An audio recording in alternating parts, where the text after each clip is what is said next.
Hi, this is Lisa Somerville for Divinity Designs. Today I'm here to share with you the release for June 2021. This month we are releasing 2 stamp sets and 8 custom dies.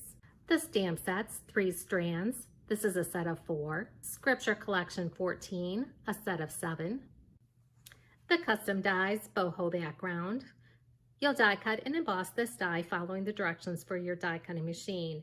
Embossing the die will bring out the details of the die. This die measures 5.5 by 4.25 and covers your A2 card panel. Next, we have 2 new layering combo dies. Flower Layering Combo 1, a set of 5. And Flower Layering Combo 2, a set of 6. You'll die cut these dies following the directions for your die cutting machine, then layer the die cuts on top of each other to form a dimensional flower. Just like with our other layering combo dies, I wrote on the back of the dies the number of the die so that way when I go to die cut, I know which piece of cardstock I'd like to cut the die cut from. Here you can see my 2 samples using the Flower Layering Combo 1 and Flower Layering Combo 2 die sets. And I've also got the die cut pieces here so I can show you how to put one together quickly. Now let's take a look at Flower Layering Combo 1. This is a set of 5 dies. You'll die cut this die from multiple pieces of cardstock and layer together to form your dimensional flower. Again, I'm going to be adhering my die cuts using Barely Art Glue. There's layer 1 adhered to layer 2. One of the tips that I'd like to share with you for the Flower Layering Combo 1 die set is that you layer the die cut panels on top of each other before adhering them in place so that when you do adhere them together, you make sure the flower petals align with each other. There we have layers 1, 2, and 3.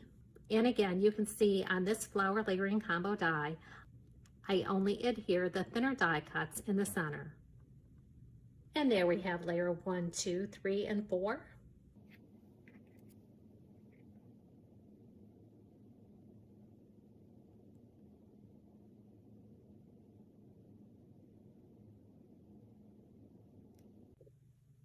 And here I have layers 1 through 5. So there's the 6 panels from Flower Layering Combo 2. You can see that I've die cut them from multiple pieces of cardstock. I'm going to use Barely Art Glue to adhere the pieces together. Now with the thinner petals, you can leave them loose like I have here, or you can adhere them down in place. With your glue, less is more, so that way when you push down on the petals, you don't make a mess with the glue. Here I have layers 1 through 5, and then here's layers 1 through 6. Then you can use that to embellish your cards, scrapbook pages, home decor projects, or 3D projects. You can also use our new Flower and Layer Combo die sets, along with the Rose Leaf die set. We have 2 more flower dies, Rolled Rose and Rolled Flower. When rolled, these flowers are approximately 1 inch. To create the rolled flowers, I'm going to use a petal roller, such as a quilling tool and a low temp heat gun. At the end of the roll of petals is a small circle of a card which acts as the base of the flower. This is what you'll glue the rolled petals onto in order to finish the flower.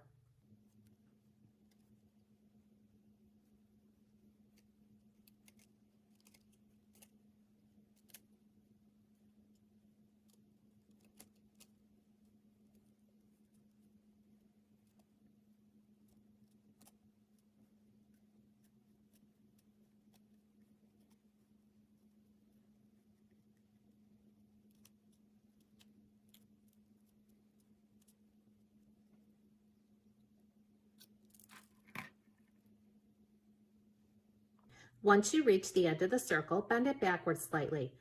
Apply your glue with the glue gun, then fold it into the base and hold for a few seconds.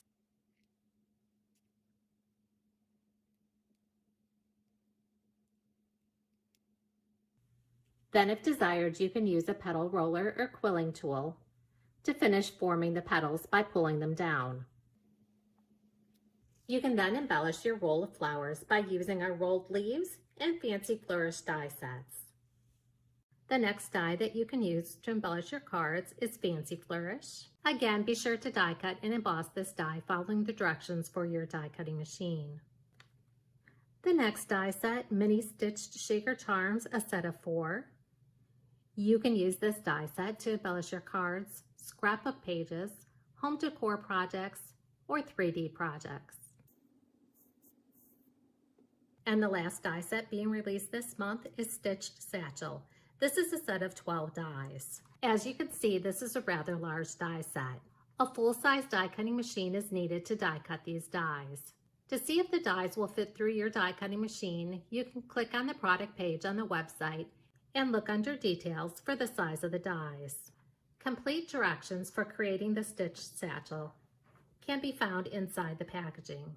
We'll also have a tutorial at the end of this video and also a separate tutorial on our YouTube channel and product pages on the website. Here's a finished project using the Stitched Satchel die set. When you purchase the Stitched Satchel die set, you'll also receive a package of Velcro dots so that you can hold the flap closed on the stitched satchel. You can see there's many fabulous details on this die set. You can also add a pocket to the back and add the faux zipper. Here's a look at a few of the stitched satchels that I created.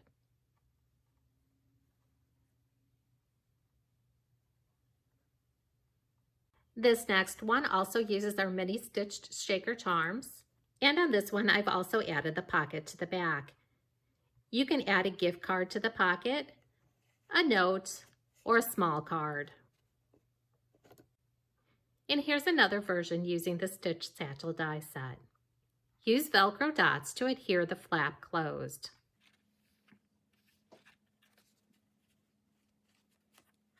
Let me show you just how easy it is to create a 3D project using the Stitched Satchel die set. I've gone ahead and die cut and embossed all the pieces I'm going to need to create my stitched satchel. We have the purse front and back, the purse front inset, the sides of the purse side layering panels, the handle tab and handle loops, the extra flap for the purse. I die cut and embossed the extra flap from pattern paper and cardstock because my pattern paper is only one-sided. That way, when the inside of the satchel is open, you also see the same color as the satchel. If desired, you could die cut the handle layer and adhere to the handle. You could also die cut the purse front inset a second time, the faux zipper, and the pocket layer to create a pocket for the back of the satchel. Complete assembly directions can also be found inside the packaging of the stitched satchel. The pattern paper that I'm using is from the watercolor paper pad. Now, if the pattern paper you're using only goes in one direction, you're going to want to pay attention when cutting your die cut layers to make sure that those die cut panels are going the right way.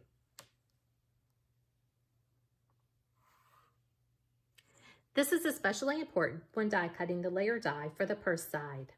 The dies from this die set do die cut and score for you, but if desired, you can use a bone folder and a scoreboard for an extra crisp score. Now, if you're going to be using the layering die cut panels, adhere those in place.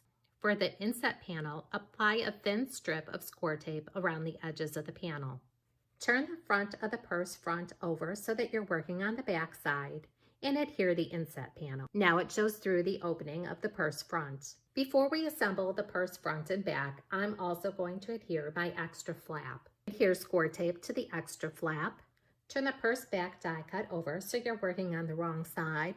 I've added a bit of score tape to help hold that flap in place. Remove the backing from the tape. Align the edges of the extra flap with the purse back and then secure in place.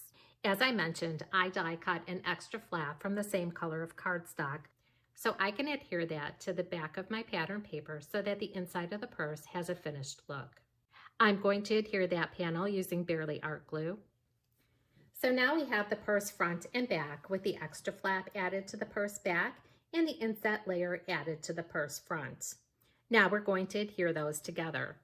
You'll turn the purse front over and then add adhesive to the purse front flap. I'm going to be using score tape.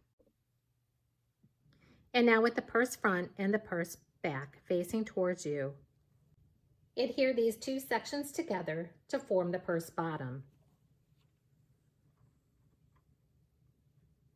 Making sure that you align your edges. Now we're going to adhere the purse sides. Apply adhesive to the purse tabs and then fold on the score lines. You can use a bone folder for a nice crisp score. Then you're going to adhere the purse side bottom to the bottom of the purse. You'll repeat that with the other side. So now you have the purse sides attached to the purse bottom. Next, fold in on the tabs on the purse side and adhere to the front and back of the purse.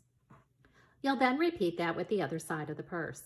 So now the purse front and back are adhered together with the purse sides. Next, we're going to assemble the handle using the handle loop, and handle tab. Fold the handle tabs in the handle on the score lines. Use a bone folder for a nice crisp score. Next, apply adhesive to the handle tab.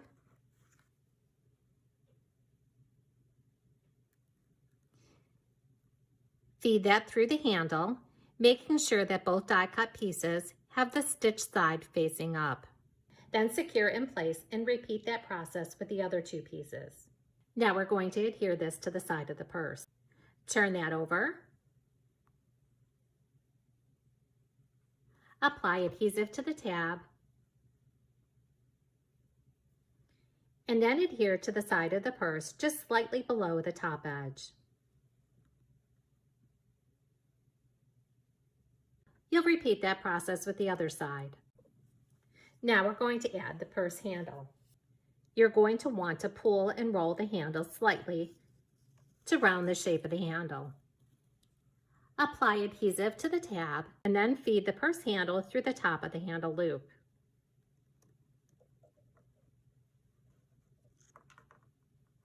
And secure in place. Repeat that process with the other side.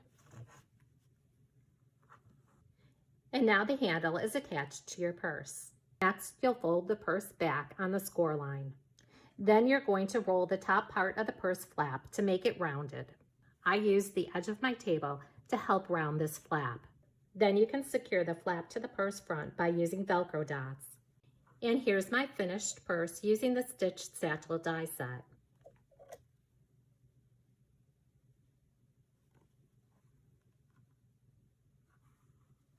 And as I previously mentioned in this video, you can add a pocket layer to the back of the purse. To do this, you're going to die cut the pocket purse front inset and the pocket layer. I'm also going to be using the faux zipper. Adhere the die cut and embossed pocket layer to the purse front inset panel. Next, using adhesive, adhere the faux zipper. I'm going to adhere mine using Barely Art glue. Then adhere in place. Then turn that over and add adhesive to the sides and the bottom. You're going to want to leave the top open so that you can insert things into the pocket, and then adhere to the back of the purse. And now you have a pocket where you can insert a gift card, a note, or a small card. You can also use the mini stitch shaker charms to add charm embellishments to your purses. Now let's take a closer look at the purses that I created using our Stitched Satchels die set. Here's the first one from the video using the watercolor paper pad. This one also uses the watercolor paper pad. And you can see the pocket adhered to the back side.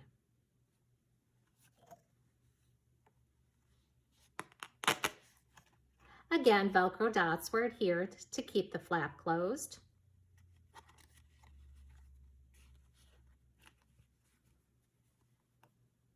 And I've added a faux button using our double stitched circles die set. This one uses paper from the stoneware paper pad, and this one uses paper from the Pretty Pink Peonies collection. The front was embellished using the Flower Layering Combo 1 and Fancy Flourish die sets. And I've also added a shaker using the Mini Stitch Shaker Charms die set.